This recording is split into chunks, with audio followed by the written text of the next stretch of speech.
हाँ जी, आज हमारा बीएसटी का एग्ज़ाम हो गया है और अब जो नेक्स्ट एग्ज़ाम की बारी है वो अकाउंट्स की है, जिसके अंदर हमें तकरीबन 6 दिनों की छुट्टी मिली है। अब इसको हमें कैसे यूटिलाइज़ करना है और किस किस चैप्टर को कैसे कैसे करना है वो हम डिस्कस करेंगे। सबसे पहले जो प्रॉब्लम आती है बच्चों के सामने, अकाउंट्स एक प्रैक्टिकल टॉपिक है, साथ में वास्ट सिलेबस भी है, तो इसको कैसे कवर करें टॉपिक बाय टॉपिक कि हमारा जो डेज है वो अच्छे से यूटिलाइज हो जाए। इसके लिए हम सबसे पहले डे वाइज समरी बनाएंगे कि हम एक दिन में कितने चैप्टर को टैकल करेंगे। अब जो हमारे डिस्कशन का पॉइंट है वो कितने बच्चों को काउंटर करता है। सबसे पहले जो है हमारे पास 3 तरीके की कैटेगरी हो सकती है। एक वो स्टूडेंट है जो किसी रीजन से पूरे साल अच्छे से पढ़ाई नहीं कर पाए हैं, लेकिन स्टिल वो 40 to 60 मार्क्स गेन करना चाहते हैं परसेंटेज टर्म्स में। कुछ ऐसे हैं जो 60 to 90 की रेंज है और जिन कुछ बच्चों ने 90 to 100 का टारगेट बनाया हुआ है। अब इस चीज़ को कैसे अचीव करें, इतने ज़्यादा क्वेश्चन है, कौन सा करें कौन सा ना करें, इसके लिए हमने चैप्टर वाइज हम एक दिन में कैसे कवर करें और हर चैप्टर से कौन कौन से क्वेश्चन करें जो हमारे एग्जाम के क्वेश्चन उन पॉइंट से कवर हो जाएं, तो हम आज की वीडियो में डिस्कस करेंगे। सबसे जो पहला है, हमने फर्स्ट डे में आज 25 आप एग्जाम दे के आए हैं, तो आज का दिन उतने अच्छे से यूज नहीं हो पाया, तो हमने 25 और 26 मतलब आज और कल के दिन को कवर किया है 3 चैप्टर्स और जो बड़े चैप्टर्स हैं उनसे। तो पार्टनरशिप के अंदर जो सबसे पहले हम डिस्कस करेंगे वो होगा एडमिशन, रिटायरमेंट और डेथ। अब सबसे पहले हमने इन्हीं को क्यों लिया एडमिशन रिटायरमेंट को, उसका रीजन है नंबर 1 कि एक तो लेंथी चैप्टर्स हैं और दूसरा ये आपस में इंटरकनेक्टेड है। आपने भी जब सिलेबस किया है तो आपने फील किया होगा कि एडमिशन जब हम करते हैं तो ज़्यादा टाइम हमें एडमिशन में लगता है पढ़ने में, कंपेरेटिवली हमें रिटायरमेंट जो है सारे कॉन्सेप्ट एडमिशन के यूज होते हैं, तो उतनी ज़्यादा दिक्कतें नहीं आती हैं। जो छोटे छोटे चेंजेस हैं बस वो हमें पढ़ने होते हैं रिटायरमेंट में, बाकी वो 90% एडमिशन बेस्ड है। और रिटायरमेंट का ही एक छोटा सा पार्ट है डेथ, तो आप जब रिटायरमेंट पढ़ेंगे तो बहुत कम टाइम में डेथ को भी रिवाइज कर पाएंगे। अभी जो तीनों चैप्टर्स हैं ये हमारे पास कितने कितने टाइम हम कम से कम लगाएं, क्योंकि बच्चे क्या करते हैं जल्दबाजी में रिवीजन करते हैं, तो उस चक्कर में एग्जाम में जब क्वेश्चन आता है वो छूट जाता है। तो हम एडमिशन में कम से कम 4 से 5 घंटे जरूर डिवोट करें और एक एक क्वेश्चन को हाथ से सॉल्व करें, छोटे क्वेश्चन बड़े क्वेश्चन सब कुछ कवर करें। अब इन तीनों चैप्टर्स से कौन कौन से क्वेश्चन करने हैं ये बड़ा सवाल है। अब जैसा हमारा एग्जाम पैटर्न है तो उसमें हमारे पास 1 मार्कर में 20 क्वेश्चन होते हैं टोटल, और उसमें क्वेश्चन जो है डेप्थ से पूछे जाते हैं, तो कोई भी कॉन्सेप्ट हमारा अनटच न रह जाए, इसलिए हमने टॉपिक वाइज क्वेश्चंस को डिजाइन किया है। जैसे बात करें रेशियोज की, तो रेशियो में हमें क्वेश्चन नंबर 1, 4, 6, 12 और 13 प्रैक्टिकल करेंगे, तो हमारे रेशियोज के जो अपकमिंग चांसेस हैं क्वेश्चन आने के वो इसमें कवर अप होते हैं। अब ये क्वेश्चन कौन सी बुक के हैं, ये क्वेश्चन टीएस ग्रेवाल से आपके प्रैक्टिकल एक्सरसाइज के क्वेश्चन है। आप इनको अगर करेंगे तो आपके जो अपकमिंग इनसे रिलेटेड क्वेश्चंस हैं वो इसमें यूज हो जाएंगे। तो आप बाकी क्वेश्चन इससे ज्यादा भी करें वो आपकी चॉइस है, पर इतना तो जरूर करें। ये मैं आपसे मिनिमम साइड की बात करूं कि इतना तो हमें करके जाना है। इसके बाद चलते हैं ट्रीटमेंट ऑफ गुडविल। अब जब हम कंप्लीट क्वेश्चन करेंगे तो हमें गुडविल की ट्रीटमेंट भी कंप्लीट क्वेश्चन में यूज होने वाली है, नंबर 1। नंबर 2, जो गुडविल का क्वेश्चन है वो हमारे 3 मार्कर में और 1 मार्कर में पूछा जाएगा, तो इसमें हम कोई भी क्वेश्चन ऐसा ड्रॉप ना करें, क्योंकि इसमें केसेस बहुत ज्यादा है। जैसे एडमिशन में पार्टनर गुडविल ला रहा है, कभी होगा वो कम लेके आ रहा है, कभी बिल्कुल नहीं ला रहा है, या हिडन गुडविल का केस है, तो हमने एक एक टॉपिक को टच किया इन क्वेश्चनों के साथ। आप इनको करेंगे तो आपका स्मॉल मार्क जो 3 नंबर में क्वेश्चन आएगा वो प्लस आपका कंप्लीट क्वेश्चन जो होगा वो उसमें कवर अप होता है। अगर हम इतने क्वेश्चन कर लेते हैं तो हमारा रिटायरमेंट भी कम क्वेश्चनों के साथ अच्छे से कवर हो जाएगा। तो जैसा कि आप देख भी रहे हैं कि एडमिशन में कंपेरेटिवली हमने ज्यादा क्वेश्चन रखे हैं, लेकिन रिटायरमेंट में उतने क्वेश्चन नहीं रखे हैं।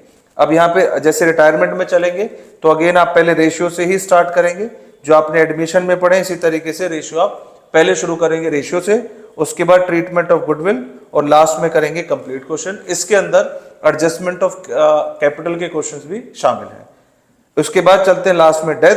डेथ क्योंकि छोटा क्वेश्चन आता है आपको, जैसे एग्जीक्यूटर बनाना या प्रॉफिट एंड लॉस सस्पेंस निकालना, तो उसके लिहाज से हमने क्वेश्चनों को कम संख्या में रखा है, क्योंकि हम रेशियो में यहाँ पे पढ़ लेते हैं ऑलमोस्ट सारी चीजें।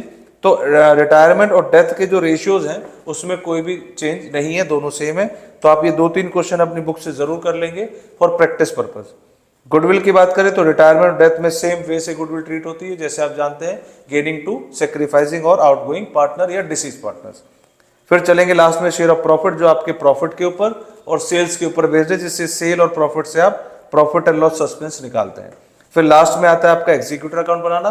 पेपर में हाईएस्ट चांसेस रहेंगे कि आपके पास एग्जीक्यूटर अकाउंट जरूर आएगा ही।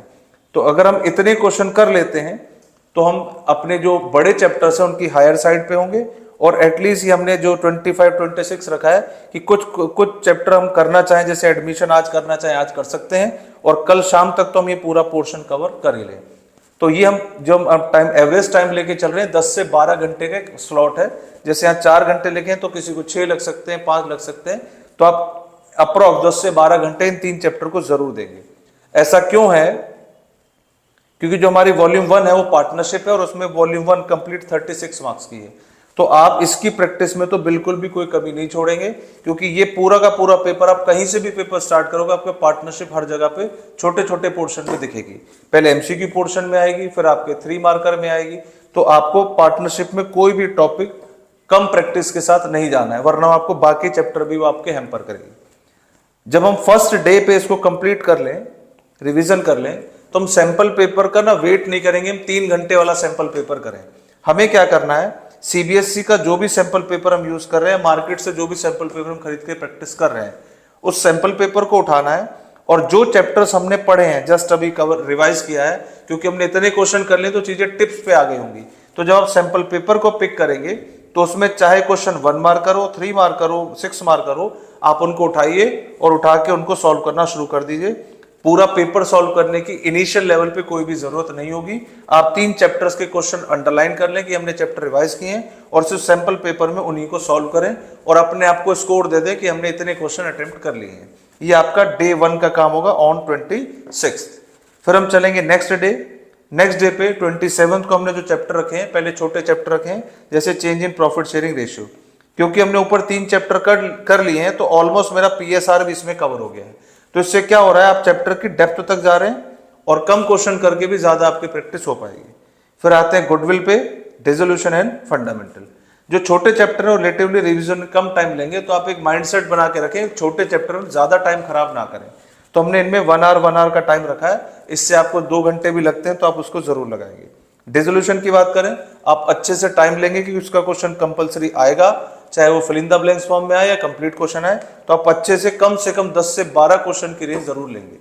अभी हमने जो फाइल डिस्कस की आपसे इंपॉर्टेंट क्वेश्चंस की, उसमें हमने डे 1 के जो चैप्टर है वो रखे हैं, जिसमें एडमिशन, रिटायरमेंट और डेथ को रखा है। जो अपकमिंग जो टॉपिक है, जैसे यहाँ पे लिखा हुआ है आपके पास 4 चैप्टर, इनके जो इंपॉर्टेंट क्वेश्चन है वो कल शाम को शेयर किए जाएंगे। आप फिर बेस्ड अपॉन जो भी आपका रिवीजन होगा, फिर आप इसके अकॉर्डिंग उसको रिवाइज करेंगे। जब हम इन चैप्टर्स को कंप्लीट कर लेंगे अगेन, फिर हम फिर से सैंपल पेपर को पिक करेंगे, उन्हीं सैंपल पेपर्स को जिनको हमने अभी इनको सॉल्व किया है। फिर इनमें से हम इन क्वेश्चंस को टारगेट करेंगे, पीएसआर का कौन सा क्वेश्चन आया, गुडविल, डिसोल्यूशन एंड फंडामेंटल। तो हम एक दिन में कम से कम इवनिंग में जब हम अपना रिवीजन पैक कर रहे होंगे, तो कम से कम 2-2 सैंपल पेपर के ये 3-3 चैप्टर्स के क्वेश्चन हम जरूर टारगेट करेंगे और सॉल्व करेंगे। इससे आप जब आप एग्जाम में बैठेंगे तो एटलीस्ट आपको क्वेश्चन पिक करने में हेल्प मिलेगी कि हम पेपर को शुरू करें तो कहां से स्टार्ट करें और हमारा जो स्ट्रॉन्ग पॉइंट है वो क्या है। जैसे हमने 27 तक अपनी कंप्लीट पार्टनरशिप कर ली है, तो हमने 27 तक हमने अपने पास 36 मार्क्स स्कोर कर लिए, कंफर्म कर लिए। फिर हम आएंगे बुक 2 और बुक 3 की तरफ। 28 को हम जो चैप्टर रख रहे हैं वो है शेयर, डिबेंचर और रेशियोज। इनमें आपको सबसे ज्यादा टाइम देना है, क्योंकि रेशियोज हो, डिबेंचर हो, शेयर हो, डेप्थ से पूछे जाते हैं। स्पेशली जो छोटे क्वेश्चन होंगे बड़े आपको ट्रिकी वे में पूछेंगे, तो इसकी प्रैक्टिस आपको करनी है। शेयर्स में 4 से 5 घंटे आपको देने ही है, ज्यादा भी देने पड़े 6 घंटे आप दीजिए। डिबेंचर में भी आपको कम से कम 2 घंटे लगाने। छोटा चैप्टर है, लेकिन आप अदर देन कैश कहें, लॉस, राइट ऑफ कहें, तो इसमें अभी आपको हर टाइप का एक क्वेश्चन करना है। अगेन इन क्वेश्चनों को भी हम अपकमिंग सब्सिक्वेंट डेज पे इनके इंपॉर्टेंट क्वेश्चन की लिस्ट आपसे शेयर करेंगे, एटलीस्ट आप उनको तो जरूर कर ही लेंगे। अगेन जब हम लास्ट डे पे लास्ट पहुंचेंगे, जब रिवीजन कंप्लीट होगा शाम को, तो शाम को हम 1 या 2 जितने भी कैपेसिटी के हिसाब से आप अपने सैंपल पेपर लेंगे और सिर्फ इन्हीं चैप्टर्स को टारगेट करते हुए आप इन क्वेश्चंस पे ध्यान देंगे। फिर चलते हैं हम लास्ट में, हमने लास्ट में रखा है कैश फ्लो को, ताकि हम बाकी सारी चीजों को खत्म करके लास्ट में ध्यान देंगे। और 29 को हम कैश फ्लो और एनालिसिस, जो आपका हॉरिजॉन्टल वर्टिकल एनालिसिस है, उस पर बात करेंगे। इनको कवर करते हुए हमें एक डिस्कशन और रहेगा, जो एक क्वेश्चन आपका कंफर्म आएगा इस बार, वो है बैलेंस शीट की आप उसके कंपोनेंट को कैटेगराइज करिए हेड और सब हेड में। इसके अंदर भी आपको क्या करना है, कैश फ्लो में तो आप 6 घंटे 10 क्वेश्चन 15 जितने आपसे हो पाए प्रैक्टिस करें टू इंक्रीज योर कॉन्फिडेंस, क्योंकि पेपर में एक छोटी सी गलती से वो टैली नहीं होता है। तो तो आप ज्यादा से ज्यादा कोशिश करेंगे कि एग्जाम ओरिएंटेड क्वेश्चन करेंगे। अब लास्ट में बच्चे क्या गलती करते हैं, इधर उधर से सैंपल पेपर उठा के जो मतलब आउटडेटेड भी हैं और उनसे क्वेश्चन भी जो पहले के प्रोविजन से पूछते हैं उनको करते हैं, उनका कॉन्फिडेंस डाउन होता है। आपको ध्यान रखना है क्वेश्चन अपडेटेड होने चाहिए और अपकमिंग जो पेपर आ रहे हैं उसके फॉर्मेट के हिसाब से होने चाहिए, जिससे कि आप एटलीस्ट उन्हीं पॉइंटों को टारगेट करें जिससे क्वेश्चन गलत हो सकता है। तो हम आउटडेटेड प्रोविजन ना पढ़ें, कोई पुराने सैंपल पेपर से रिवीजन ना करें। तो कैश फ्लो में हम कम से कम 6 घंटे देने वाले हैं। एनालिसिस की बात करें तो आप एक एक क्वेश्चन भी करते हैं बैलेंस शीट का और पीएनएल का, तो आप 3 घंटे में 4 से 5 क्वेश्चन आराम से प्रैक्टिस कर पाएंगे। लास्ट में आते हैं बैलेंस शीट पे, तो बैलेंस शीट के आप अपनी टीएस ग्रेवाल से जो भी हम लिस्ट बना के देंगे आपको, उसके अकॉर्डिंग वो पॉइंट आपने कवर करने हैं। वैसे हमने क्लास के अंदर एक एक टॉपिक को एक एक क्वेश्चन को सॉल्व किया है, लेकिन अब क्योंकि 5 से 6 दिन बचे तो हम सारे क्वेश्चन दोबारा से नहीं कर सकते हैं, पर अगर इतना भी कर लें तो हमारे लिए पेपर का कोई भी पॉइंट हमसे छूटेगा नहीं। अब 29 तक सब कुछ खत्म होने के बाद हमारे पास अभी भी एक रिजर्व दिन बचा है। इसमें आप अपने आप को फिगर आउट करेंगे कि इनके अंदर से मेरा कौन सा चैप्टर है जो मुझे अभी भी कॉन्फिडेंस नहीं आ रहा है या मेरे से इनको करते हुए कभी भी एरर हो रहे हैं। तो जो एरर फाइंडिंग से हम लास्ट डे पे रिजर्व डे रखेंगे और उस दिन अच्छे से जहां पे भी आप पढ़ते हैं अपने टीचर से अपने डाउट क्लियर करेंगे और रिजर्व डे वाले दिन लास्ट में आप उन क्वेश्चनों को कंफर्म करेंगे। Once you complete your syllabus, reserve day वाले दिन आपके डाउट खत्म हो जाएंगे, तो आपके पास पूरा दिन रहेगा कंप्लीट करने के लिए। लास्ट में आप पूरे 2 सैंपल पेपर 3 घंटे के कम से कम जरूर सॉल्व करेंगे, क्योंकि अब तक आपने क्या किया, जैसे हमने हर डे को सैंपल पेपर लिखा है वो चैप्टर बेस्ड है। अब लास्ट में जब आ जाएंगे, क्योंकि सारी चीजें हो चुकी होंगी, तो आप अब रेडी हैं कि हम 3 घंटे के पेपर को एटलीस्ट अब करके देख लें, तो आप 2 सैंपल पेपर का प्रोविजन जरूर रखेंगे सॉल्व करने के लिए। अब अगर इनको करते वक्त हमें कोई डाउट आता है किसी क्वेश्चन में, तो आप अपनी लिस्ट को अपने रेडी रखें और जो जो डाउट है आप उनकी मार्किंग करें, और इन क्वेश्चनों को तो हम जरूर और जरूर सॉल्व करेंगे। हमारी जो क्लासेस के टाइम रहेंगी और डिपेंडिंग ऑन हमारे सिलेबस की हमने जो आज का टारगेट रखा है वो पूरा हो गया है, तो जो हमारी कल की क्लास होगी वो आफ्टरनून में होगी। तो टिल देन हम अपने एटलीस्ट ये वाले टॉपिक कल खत्म करके आएंगे और जो डाउट है वो आके अपने अपने डाउट पूछ लेंगे। Thank you very much.